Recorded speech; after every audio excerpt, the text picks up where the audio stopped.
What's up everyone, ATRon here with another Pokemon Unite video, and in this video we're going to be going over the Pokemon Gardevoir. Now Gardevoir is a ranged attacker Pokemon that mostly utilizes special attack, as Gardevoir's abilities are going to be the main source of her damage. So you're going to want to build her accordingly when it comes to the held items, and we'll go over that, but we're going to start with the moveset for Gardevoir, so let's go ahead and dive right into that. Alright, so here we have the moveset for Gardevoir. We're going to start with the first ability that I recommend that you pick up right out of the gate, which is going to be Confusion. Reason being is that it does more damage than Teleport will, and also it has a 4.5 second cooldown.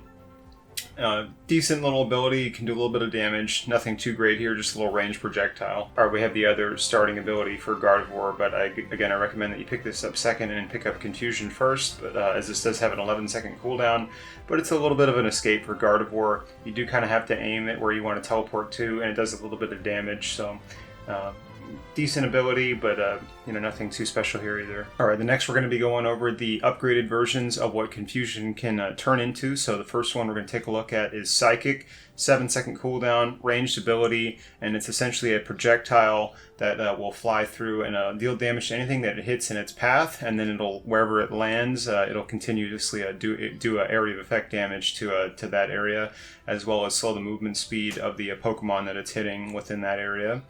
The upgraded version is going to reduce the move's cooldown. It shaves off a little bit of time there.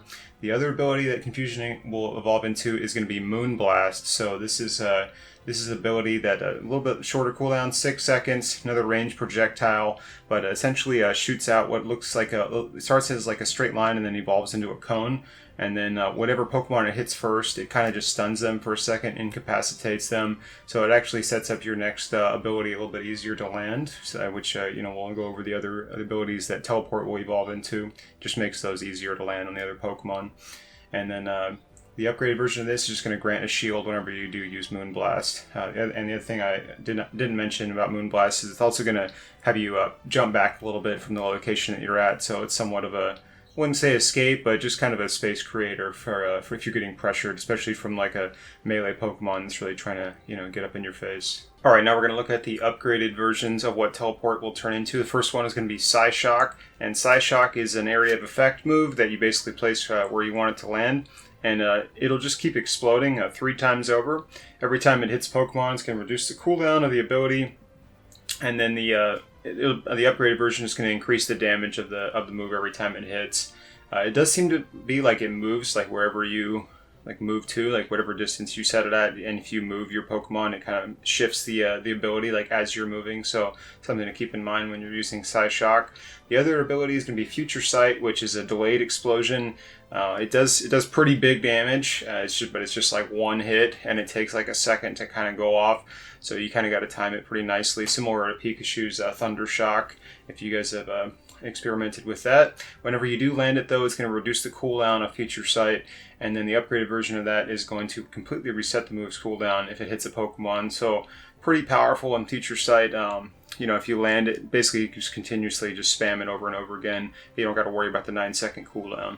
Now we're going to take a look at Gardevoir's Unite move, which is Fairy Singularity. So this is essentially just a black hole that sucks Pokemon in, and then at the end of it, it's going to pop them out and deal damage to them. So it's actually a really powerful move, like in close quarters, as you can like essentially group up the opposing team, and then your team can come in and just wombo combo them with all the ults and everything, and just blast them. So really powerful. I feel like Gardevoir is actually really strong in team fights just because of with this move alone, and then you combine it with the rest of her kit, she can do a lot of damage to a lot of Pokemon at the same time. And this really assists with that by forcing them to clump together as it sucks them in. Alright guys, so next we're going to take a look at Synchronize, which is the passive ability for Gardevoir. So what this essentially does is anytime you're affected by a slowing ability, or where you are taking damage over time from an opposing Pokemon's ability, the same effect is going to affect the Pokemon that did that to you.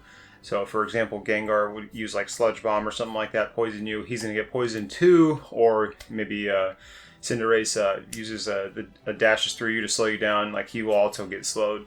Only thing about it is that the ability is going to go on cooldown after that triggers. So it's not going to be able to affect all of the things that affect you in this way, but it will affect the first one that does affect you. Lastly, we're going to take a look at Gardevoir's basic attack booster attack. So basically, the every third attack, whenever you land it on a mob or an opposing Pokemon, it's going to decrease the special defense of the opposing Pokemon in that area effect that you deal damage to. So if you can, it's ideal to land the third boosted attack on an opposing Pokemon and then unload the abilities, as you're going to increase your DPS and overall damage. Alright guys, I have the held items that I use on Gardevoir. So the first held item I use is the Wise Glasses. As I did mention in the beginning of this video, Gardevoir is based around special attack, so increasing it is going to just increase your success and better your results, in your games and matches that you play. So Wise Glasses, increases special attack by 7%, with special attack being plus 29 at level 20. Shell Bell is the next item that I use. So whenever Pokemon hits with a move, it recovers a minimum 75 HP, and the Pokemon and the higher the special attack is, the more HP it recovers. So again, more special attack increase. Also reduces the cooldown on some of your abilities, and then it's just going to depend on what level the item's at. The last item that I use, and I think this one's kind of interchangeable. I've seen some different builds, but right now I'm going with the special attack specs, and basically whenever you score a goal, increases your special attack with Gardevoir.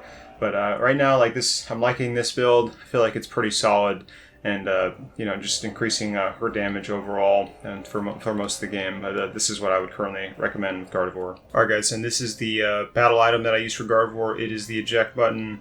When you start out in the game, early levels, you do have teleport, but as you upgrade teleport to one of the upgraded abilities, you lose that ability to escape. So eject button is basically just going to help you with that, help you position yourself either aggressively or defensively, whatever the situation calls for. I feel like this is probably the best option for Gardevoir, as she is pretty squishy, and you want to position yourself in a space where you're safe and able to attack and deal a lot of damage, but also avoid taking as much damage and avoid being in the fray or the middle of the engagement, the kill zone, if you will, as best you can. And that's going to do it for this video, everyone. So thank you guys for watching. Hopefully you had something to gain from watching this. If you're interested in more Pokemon Unite guide content, tactics, strategy, things of that nature, go ahead and hit that subscribe button. Again, thank you guys for watching, and have a good one.